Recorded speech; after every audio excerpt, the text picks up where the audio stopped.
유다 말기 시대에 혼란했던 시대상을 우리에게 그대로 잘 전달해 주는 말씀입니다. 유다 말기 왕 여호야김 시절 유다는 강대국이었던 바벨론과 유다에게 과중한 조공을 바치고 있었기 때문에 이를 위해서 백성들에게는 너무나 큰 세금이 부과되어져 있었어요. 그러다 보니 자연스럽게 백성들의 삶은 피폐해질 수밖에 없었습니다. 지도자들은 백성들은 뒷전으로 하고 바벨론과 애굽 두 강대국 사이에서 눈치만 보고 있었기 때문에 당시 정치의 상황도 극도로 혼란스러웠습니다. 그래서 요엘서에 특별하게 등장하는 단어 하나가 아모스 선지자와 함께 여호와의 날이라고 하는 단어가 등장합니다. 구약에서 아주 중요하게 생각하는 사상 중에 한 가지가 바로 이 여호와의 날 사상입니다. 하나님이 여호와의 날에 북편 군대를 동원해서 죄를 범한 이스라엘을 징벌하시겠다라는 겁니다. 그러나 감사하게도 요엘서는 징벌로 끝나지 않습니다. 그 전쟁의 징벌, 즉 심판 이후에 하나님께서 그 징벌과 전쟁으로 다 흩어진 이스라엘 백성들을 다시 모으시고 하나님의 백성 이스라엘 백성들을 다시 살리시겠다, 회복시키시겠다라는 것이 요엘서 말씀의 핵심입니다. 그래서 1장에는 메뚜기 떼가 등장합니다. 다시 말해서 이스라엘이 극심한 기근과 전쟁의 소용돌이에 들어가게 될 거라고 예언합니다. 그리고 2장에서 요엘 선지자는 이렇게 임박한 여호와의 날이 이스라엘에게 가까이 다가왔음을 알리기 위하여 나팔을 붑니다. 2장 1절과 2절 말씀 그 나팔이 어떻게 울리는지 함께 합독하도록 하겠습니다. 시작. 시온에서 나팔을 불며 나의 거룩한 산에서 경고의 소리를 질러 이 땅 주민들로 다 떨게 할지니 이는 여호와의 날이 이르게 됨이니라. 이제 임박하였으니 곧 어둡고 캄캄한 날이요 짙은 구름이 덮인 날이라. 새벽빛이 산 꼭대기에 덮인 것과 같으니 이는 많고 강한 백성이 이르렀음이라. 이와 같은 것이 옛날에도 없었고 이후에도 대대에 없으리로다. 요엘 선지자가 백성들에게 1장에 나오는 이 메뚜기 떼가 무엇인지, 강대국의 무력의 역사들이 이제 우리나라에 다가오고 있다라고 경고합니다. 전쟁이 일어날 거라는 거예요. 살아남을 수 없다라는 겁니다. 그래서 1장 2절에 백성들 앞에서 전쟁이 일어난다 나팔을 불면서 그 전쟁의 참혹상이 이제 여러분들 계속해서 3절부터 2장 3절부터 11절까지 계속해서 이어지는 것입니다. 하나님이 나팔을 불어서 예루살렘을 향하여 경고합니다. 나팔을 불게 하셔서 이제 큰 적의 침입이 급하게 눈앞에 와 있다라고 경고하고 있는 겁니다. 하나님의 심판은 어느 때보다도 견고하고 엄중하고 신속했어요. 그 엄하고 두려운 심판에도 그러나 하나님은 요엘 선지자를 통해서 이 심판이 끝이 있다라는 것을 말씀하는 거예요. 다시 말해 그 심판의 두려운 심판의 끝에 구원이 있다, 구원이 기다린다라고 말씀합니다. 여러분, 여호와의 날은 분명 무섭고 두려운 것이었어요. 그러나 한편으로 그날은 하나님의 백성들이 구원받는 날이기도 합니다. 이제 오늘 본문으로 와서 그 오늘 우리에게 하시는 본문의 말씀은 이 두려운 심판 가운데에서도 그 심판의 끝, 즉 구원이 있다라는 것을 우리에게 알려줍니다. 우리가 함께 읽었던 12절 말씀 보시면 하나님이 이스라엘 백성들을 향해서 이렇게 얘기합니다. 이제라도 내게로 돌아오라. 하나님께서 이스라엘 백성들을 회개의 자리로 부르고 있는 거예요. 2장 1절에서 시작된 나팔 소리는 분명 심판의 경고의 소리였습니다. 그러나 이제 점점 가면서 그 심판의 경고의 소리는 구원의 소리로 전환되고 있습니다. 사랑하는 성도 여러분, 구원의 시작은 바로 회개로부터 시작되는 줄 믿습니다. 하나님께로 돌아오라는 것은 하나님께로 온전히 방향을 돌리라는 뜻입니다. 여러분, 회개가 뭡니까? 내가 가던 방향을 돌려서 온전히 하나님께로 향하는 것, 그것이 회개입니다. 내가 비록 죄를 범하였을지라도, 그래서 내가 고통 가운데 거하고 있을지라도 소리를 듣고 깨닫고 하나님께로 다시 길을 돌이키는 자는, 하나님께로 다시 돌아오는 자는 구원을 얻습니다. 여러분, 회개는 오늘 12절 말씀에 등장하는 금식과 우는 애통과 같은 행동이나 절차도 필요합니다. 그러나 회개에서 가장 중요한 것은 무엇인가? 하나님 이렇게 얘기합니다. 온 마음을 다하여 내게로 돌아오라고. 여러분, 회개의 핵심은 우는 것, 금식하는 것도 포함되지만 회개의 가장 중요한 것은 바로 온 마음을 다하여서 회개하는 것입니다. 온 마음을 다하는 사람의 회개야말로 여러분, 우는 것도 생각도 의지도 행동도 다 포함되기 때문입니다. 그런 의미에서 13절 말씀에서 하나님은 우리에게 너희는 옷을 찢지 말라 경고합니다. 단순히 옷을 찢는 외적인 회개에 머물러서는 안 된다라는 말씀이에요. 당시 사람들은 슬픔을 표현할 때 옷을 찢었어요. 내가 너무 슬프다 하면 옷을 찢음으로 외적인 아름다움을 내가 제거합니다 라는 뜻으로 옷을 찢었어요. 그 당시 구약에서 내려오던 그 옷을 찢는 것이 오늘날까지도 이어져서 유대인들은 장례식이 되면 여러분, 크리아라고 하는 의식을 통해서 옷깃을 칼로 베는 거예요. 슬픔 중에 있다라는 것을 옷깃을 베면서 지금도 유대인들은 장례식에 슬픔을 그렇게 표현합니다. 그러나 하나님은 단순히 이렇게 얘기합니다. 이렇게 옷을 찢는 형식적인 회개는 원하지 않는다라는 거예요. 하나님께서 예레미야 4장 4절 말씀을 통해서 이렇게 말씀하셨어요. 너희는 마음 가죽을 베고 나 여호와께 속하라. 옷을 찢는 것이 아니라 마음을 찢으라는 거예요. 여러분, 하나님이 우리에게 요구하는 것이 뭡니까? 진정한 참회인 줄 믿습니다. 내 안에 여전히 자리 잡고 있는 여러분 헛된 마음을 우리는 찢고 도려내어야만 합니다. 단순히 입과 말이 아니라, 보이려는 금식과 눈물이 아니라 온전히 하나님께로 방향을 돌려서 그분의 도우심을 간구하는 여러분들의 마음의 중심을 하나님이 원하시는 줄 믿습니다. 하나님은 말씀합니다. 나는 은혜롭고 자비로운 하나님이다.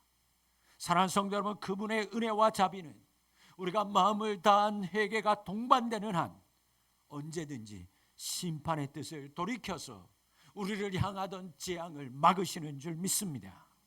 하나님은 죄인을 반드시 징벌하는 거예요. 죄인은 하나님이 벌하십니다. 그러나 하나님은 끝까지 참고 인내하시는 뿐만 아니라 그분의 마음을 돌이켜서 심판을 거두시는 분이 우리가 믿는 하나님이십니다. 그래서 우리가 마음을 다해서, 우리가 정성을 다해서 내 속의 마음의 가죽을 찢어낼 때, 즉 마음을 다하여 회개할 때, 우리가 마음을 돌이켜서 하나님께로 나아갈 때 하나님 우리에게 임하던 재앙을 바꾸어서 축복으로 변화시키는 참 좋은 하나님이십니다. 이스라엘 백성들이 옷만 찢고 마음을 다해서 그들이 하나님 앞에 회개하지 않았을 때 하나님께서 저들에게 비를 내리지 않았습니다. 그래서 그 모든 땅이 메마른 탓에 곡식도 포도주도 거둘 수 없어서 이스라엘 백성들이 마땅히 하나님 앞에 드려야 되는 소제와 전제도 그들이 드리지 못하는 지경까지 이르렀어요. 그런데 놀라운 것은 그들이 마음을 다해서 참회했을 때, 이후에 살펴보겠지만 하나님께서 그들에게 이른 비와 늦은 비를 내려주셔서 땅이 회복되게 하셨고, 그래서 소산을 들여서 하나님 앞에 다시 예배할 수 있도록 하나님이 축복하셨습니다. 사랑하는 성도 여러분, 오늘 여러분이 이 인애와 크시고 은혜가 크시고 자비로우신 긍휼의 하나님께로 전심으로 돌아오는 자 될 수 있기를 축원합니다. 여러분들의 마음을 베고 돌아오시기를 바랍니다. 여전히 내 마음 한가운데 있는, 여전히 주인되어 있는 그 마음, 여전히 세상의 것들을 바라보고 움켜쥐고 빼앗기지 않으려고 하는 그 마음, 하나님이 아니라 사람에게 인정받으려고 하는 그 마음, 하나님 앞에 예배하지만 적당히 예배하려고 하는 그 모든 마음, 그것을 배워서 다시 전심으로 하나님을 찾고 구할 때 하나님께서 여러분들에게 은혜의 단비를 허락하여 주실 줄 믿습니다. 여러분의 메마른 그 마음 가운데 여러분들이 전심으로 주님 앞에 여러분들의 마음의 가죽을 베고 참회할 때 하나님께서 때를 따라 은혜의 비를 내려 주실 줄 믿습니다. 그래서 진정 은혜에 감사하면서 하나님 앞에 예배하는 인생으로 하나님이 여러분들을 이끌어 주실 줄 믿습니다. 예배가 중단되고, 예배는 드리지만 은혜의 예배가 중단되신 사랑하는 성도 여러분, 하나님은 오늘 바로 그분들이 주님께로 돌아와 진정한 예배를 드리기를 원하시고 있어요. 오늘 여러분들의 굳은 마음을 베시고 은혜의 하나님께로 돌이켜 돌아오는 자 될 수 있기를 주의 이름으로 축원합니다. 진심으로 회개함으로 하나님을 다시 찾는 자 될 수 있기를 바랍니다. 그래야 은혜의 비가 내립니다. 그래야 여러분의 심령이 적셔지고 다시 사는 자 될 수 있습니다. 오늘 15절 말씀을 주목하시기 바랍니다. 하나님은 요엘 선지자를 통해서 다시 나팔을 불게 합니다. 두 번째의 나팔입니다. 이 나팔은 2장 1절에서 들렸던 나팔 소리가 아닙니다. 앞서 2장 1절에서 들렸던 나팔 소리는 전쟁의 나팔 소리요 심판의 나팔 소리였다면 15절에 등장하는 나팔 소리는 회개를 위하여 성회로 모이라고 성회를 선포하는 나팔 소리입니다. 다시 말하면 1절의 나팔은 심판의 예고였다면 15절의 나팔은 회개와 축복의 예고인 것입니다. 이제 선지자는 하나님의 명령을 받아서 두 번째의 나팔을 크게 붑니다. 그리고 회개의 날을 선포하고 금식을 선포합니다. 말씀해 보니 이날에는 누구도 예외가 없었습니다. 장로에서부터, 즉 노인에서부터 어린이까지, 심지어 젖먹이까지 참여해야만 합니다.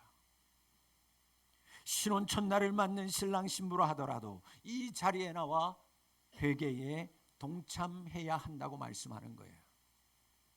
여러분, 구약 성경에 보면 어떤 일이 있어도 신혼 부부들은 다 예외를 시켜줬어요. 어떤 나라에 어려움이 있어도 신랑 신부들은 예외시켜줬습니다. 군대 가는 징집까지도 다 예외시켜줬어요. 그러나 오늘 말씀해 보니 회개로 초대하는 이 성회에는 그 누구도 예외가 되지 않는다라고 분명히 말씀하고 있어요. 그리고 17절 말씀에 제사장이 등장하면서 제사장은 성전 앞들과 성전 현관 사이, 즉 제사장만이 설 수 있는 자리에 서서 백성들을 향하여 긍휼히 여겨달라고 통회하며 하나님과 백성들 사이에서 기도하고 중재하기 시작합니다. 제사장은 짧지만 간절한 탄식의 기도를 하나님 앞에 드립니다. 그리고 제단을 지나 성전을 향해 나아가면서 하나님의 백성들을 불쌍히 여겨주십시오. 하나님, 우리 하나님의 백성들을 기억해 주십시오. 기도합니다. 하나님, 주님의 백성들이 심판을 통하여 사람들에게 조롱받지 않도록, 하나님, 이 재앙을 통하여 하나님의 백성들이 심판당한다면 믿지 않은 세상 사람들이 믿는 자들을 조롱하지 않겠습니까? 하나님, 용서하여 주세요. 하나님의 명예가 손상되지 않도록 하나님의 백성들이 여기 있사오니 이들을 용서하시고 긍휼히 여겨달라고 제사장이 간절한 마음으로 하나님 앞에 기도하고 있어요. 사랑하는 성도 여러분, 지난 수요일부터 사순절이 시작되었습니다. 저는 오늘 요엘 선지자의 심정으로 두 번째의 나팔을 여러분들 앞에서 붑니다. 우리 성도들을 향하여서, 우리 교회를 향하여서, 나아가 영적으로 죽어있는 우리 민족을 향하여서 두 번째의 나팔을 저는 붑니다. 다시 회개를 위한 성회의 자리로 나오시라고. 회개는 곧 축복이기에, 이 나팔은 축제의 나팔이기에 모두가 들릴 수 있도록 저는 오늘 여러분 앞에서 힘껏 이 나팔을 붑니다. 사랑하는 푸른비전 교회 가족 여러분, 이번 사순절이 여러분들 모두와 우리 교회 가운데와 더 나아가 우리 민족 가운데 딱딱하여 굳어있는 마음의 가죽을 베는 회개의 기간이 될 수 있기를 축원합니다. 기억해야 할 것은 회개는 철저해야만 합니다. 우리가 할 수 있는 최선을 다해서 회개해야만 합니다. 때로는 금식하며, 때로는 울부짖으며 마음을 찢고 회개해야 합니다. 그래야 살 수 있기 때문입니다. 이제는 잔치 음식을 먹을 때가 아니라 그 모든 것들을 포기하고 금식할 때입니다. 화려한 잔치 옷을 베고 베옷으로 갈아입어야 할 때입니다. 내 안에 있는, 내가 가지고 있는 외적인 아름다움을 다 포기해야 할 때입니다. 화려하고 좋은 옷을 벗으라는 말씀이 아니에요. 여러분의 화장을 지우라는 말씀이 아니에요. 나의 외적인 아름다움을 추구했던 것, 하나님이 아닌 것으로 치장하였던 것, 내 안에 있는 헛된 것들을 품고 있었던 것들을 철저히 회개하고 베어내라는 것입니다. 이를 위해 제사장이 백성들 앞에서 백성들을 향하여 간절히 탄식하며 기도하였던 것처럼 저는 기꺼이 우리 사랑하는 성도들을 위하여 이 기간 동안 기도할 것입니다. 이 사순절 기간 동안 더 우리 성도들을 불쌍히 여겨달라고, 우리 성도들을 하나님 잊지 말고 기억하여 달라고, 어린 젖먹이에서부터 노인 한 분 한 분에까지 하나님, 이들을 통하여 하나님의 명예가 손상되는 일이 없도록, 하나님 이들이 시험 들지 않도록 이들이 하나님 앞에 깨어날 수 있도록 저는 하나님 앞에 부르짖으며 기도할 겁니다. 사랑하는 성도 여러분, 이 두 번째 나팔 소리에는 예외가 없었습니다. 모든 이스라엘 백성들이 젖먹이에서 노인들에게 이르기까지 성회로 모여 전심으로 하나님 앞에 기도하였고 예배하였습니다. 그 결과 어떻게 되었을까?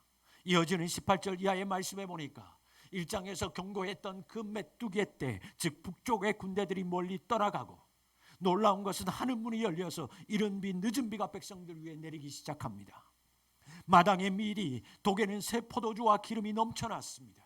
축제의 현장이 되었습니다. 그리고 이후에 나타나는 28절 이하의 말씀에 보니까 하나님께서 성령의 부으심을 온 백성들에게 약속하고 있어요.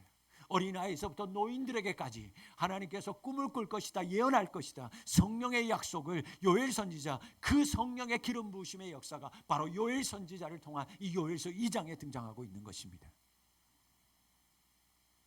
말씀을 맺습니다.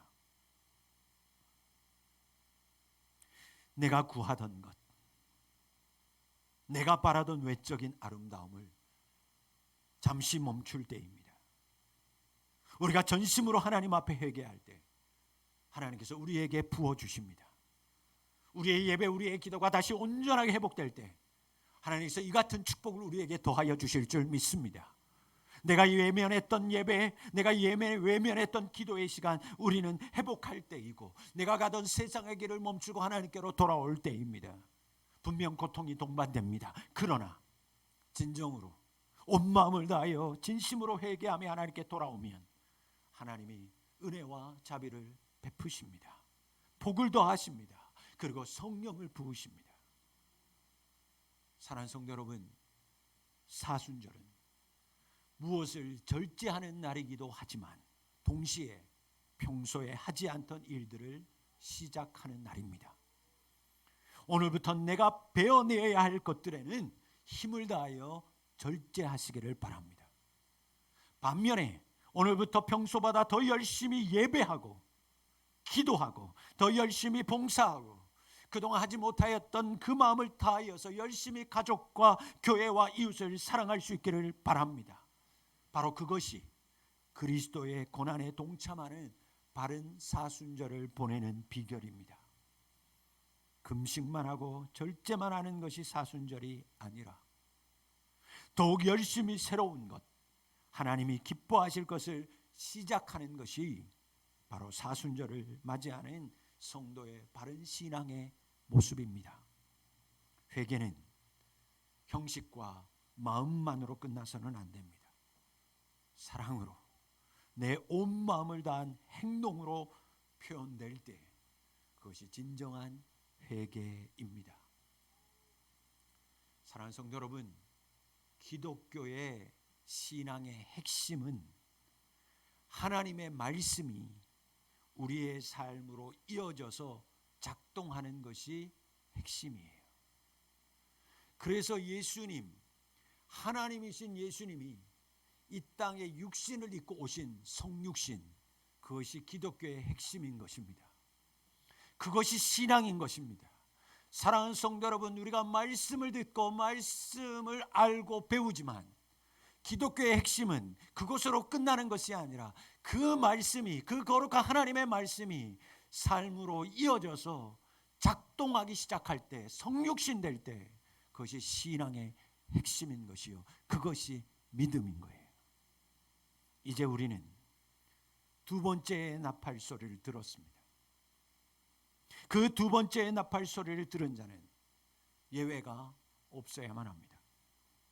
이제 여러분이 삶으로 답할 차례입니다. 여러분이 삶으로 답할 때 하나님의 긍휼하심이 여러분의 심령과 여러분의 삶의 현장 가운데 충만하게 임할 줄 믿습니다. 여러분들의 온 마음을 다하여 나의 더러운 심령을 다 하나하나 베어나갈 때 하나님이 여러분들 위해 은혜의 담비를, 성령의 충만함을 허락하여 주십니다. 우리가 끊을 것은 끊고 하나님이 기뻐하시는 것들을 힘써 새롭게 시작해 나갈 때 하나님께서 여러분의 삶을 심판이 아닌 축제의 삶의 현장으로 이끄실 줄 믿습니다. 이제 이 사순절의 축제와 같은 은혜가 여러분들의 삶 가운데로 이어져 나갈 수 있기를 주의 이름으로 소원합니다. 기도하겠습니다. 하나님,